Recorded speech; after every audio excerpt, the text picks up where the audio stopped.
I'm Tyler Souters in the Energy News Center. Almost since the very first day he took the leadership post at the Department of the Interior, Secretary Ken Salazar said he will be pushing for new renewable development offshore.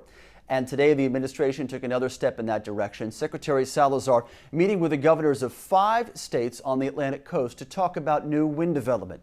Clean Sky's Dan Goldstein has the story. The Interior Secretary says the time is now to start for wind development, and the place, the Atlantic.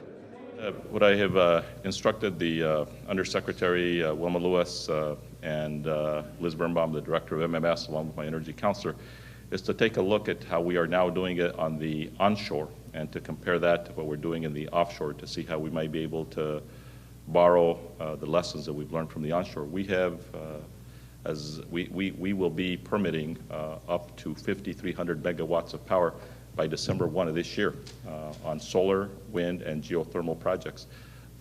We've broken ground, and I've cut ribbons on many of those projects on the onshore. We need to have the same kind of acceleration with respect to the offshore. And it's a message the governors are happy to hear.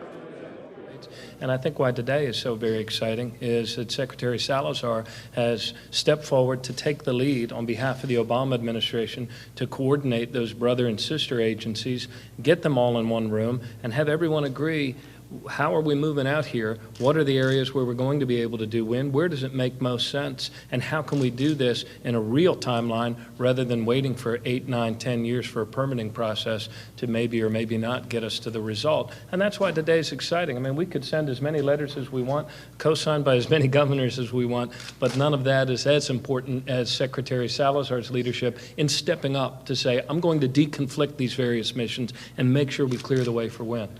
In Maine, we established a task force on land and tried to do the expedited pre-permitting.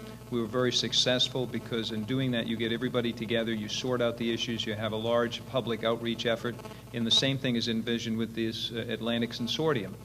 Is that government agencies, states are all going to get together, interests are going to be conveyed, but at the same time there's going to be an aggressive outreach to the public in making them a part of the process. And I think you do all of that lifting at the beginning, it makes the process much smoother going through, so you don't have as many appeals and lawsuits and delays and procrastination, and I think can actually help to expedite the process. So we like the planning up front.